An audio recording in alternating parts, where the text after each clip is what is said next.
So this is Baruch Fleischman here, and I'm at the Tikkun Elevator Kollel. We're going to start once again to look into the Atlas of Medieval Jewish History by this man. It's not a rabbi. This person is a son of a Hasidic family from Russia, and emigrated to the West and wound up in Eretz Yisrael with a degree in education in history. His specialty is really what happened to the Spanish Jews, but this is an Atlas of Medieval Jewish History.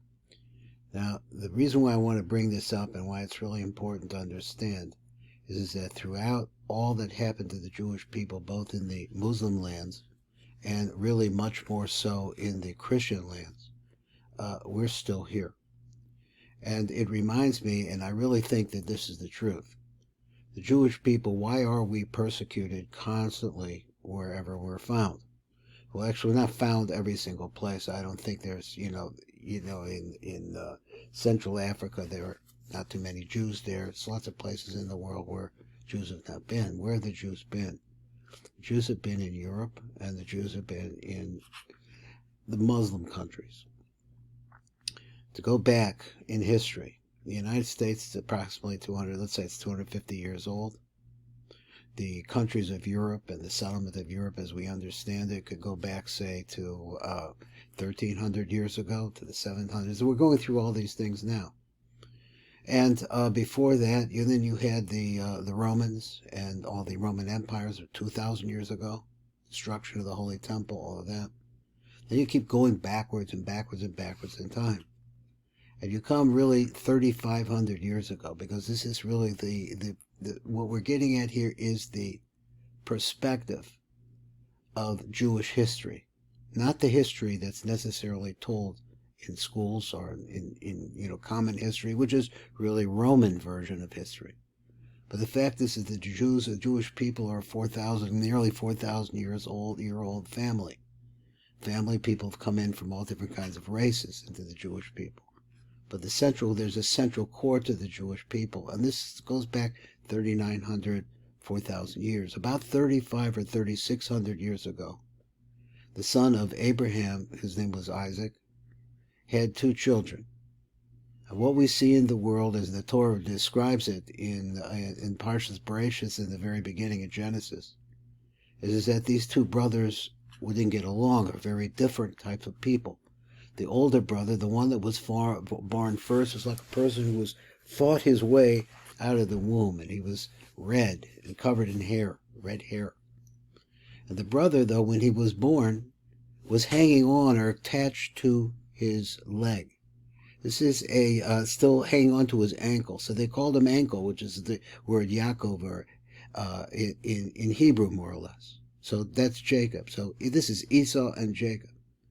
These two brothers are set the pattern for what we see in life today. Because the rabbi said that Esav, that is our brothers, this is in the Hebrew language, Esau, our brother, is Rome.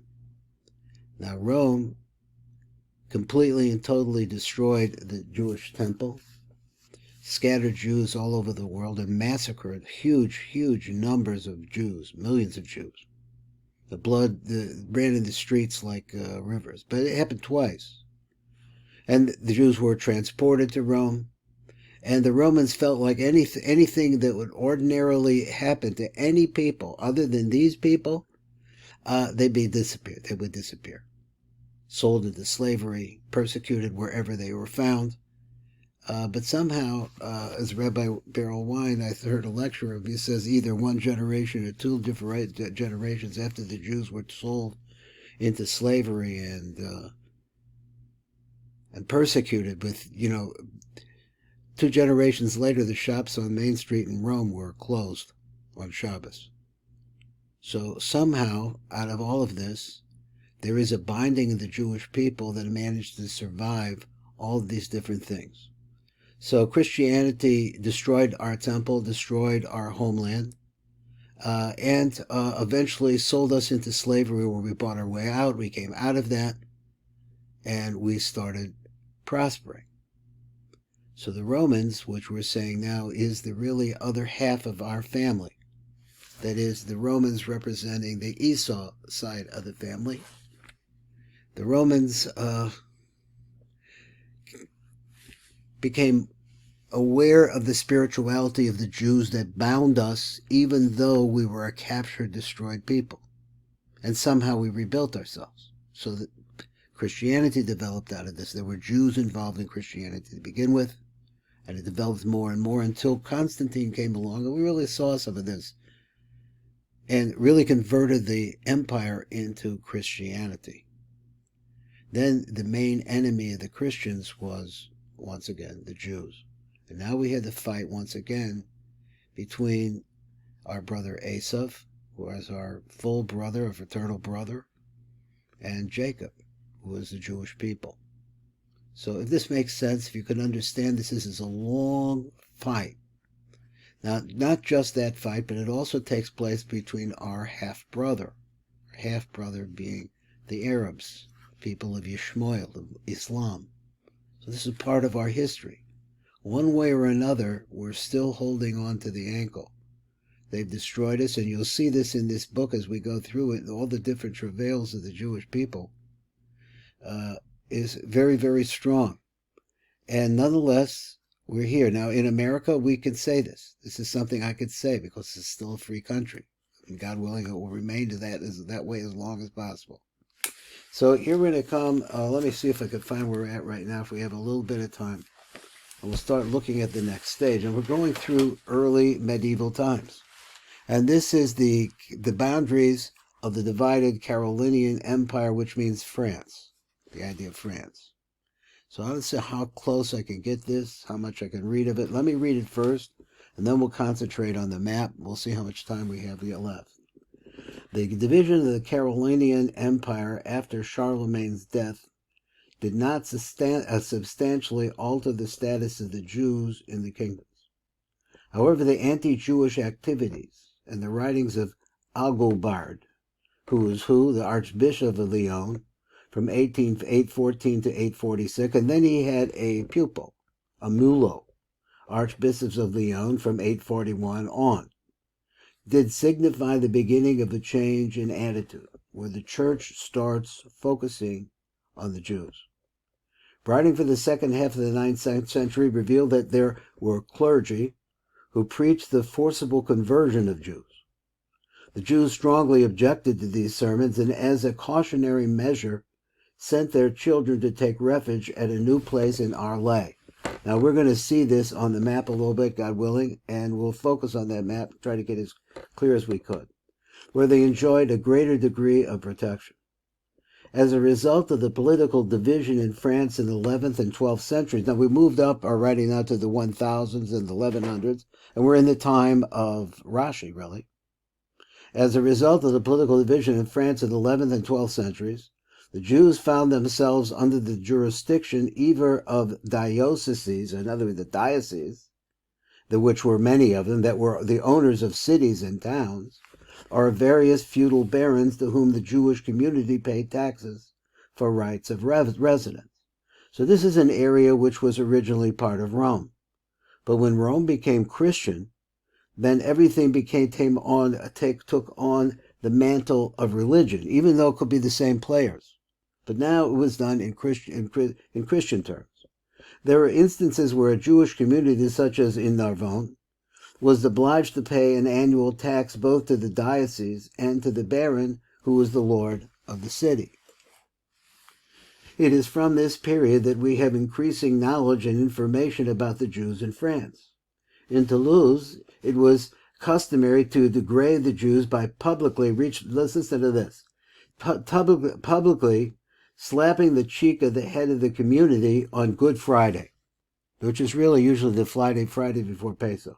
They would take the head of the community, whatever that would mean, and slap him in public. And only in the 12th century was this practice replaced by an annual payment to the clergy. Payoff. Sermons on the death of Jesus incited the Christian masses and often resulted in violence against the Jews. In Beziers, he says the Christian population was allowed to stone the Jewish quarter on Easter, and only in 1160 was this license converted to a one-time payment plus a fixed annual tax to the diocese. Now, what he's saying like this is that the Jews don't assimilate. The Jews want to remain Jews. But they're in now. The thing about the Jews is the Jews are very spiritual people. The church is supposed to be the spiritual replacement of the Jews, but the Jews are still here doing their spiritual thing. It's interesting to note that the basic argument for persecuting the Jews was what? The accusation of collusion between them and the invading Normans in the south, who are Vikings, in the south of France, and their support for the plundering raids of the Muslims. So therefore, as I said, the Jews were on the sides of the enemies, and so therefore they started the persecutions. Now, let's see if I can get this in even closer so that we can see the boundaries of the divided kingdom. I'll do the best I can with this.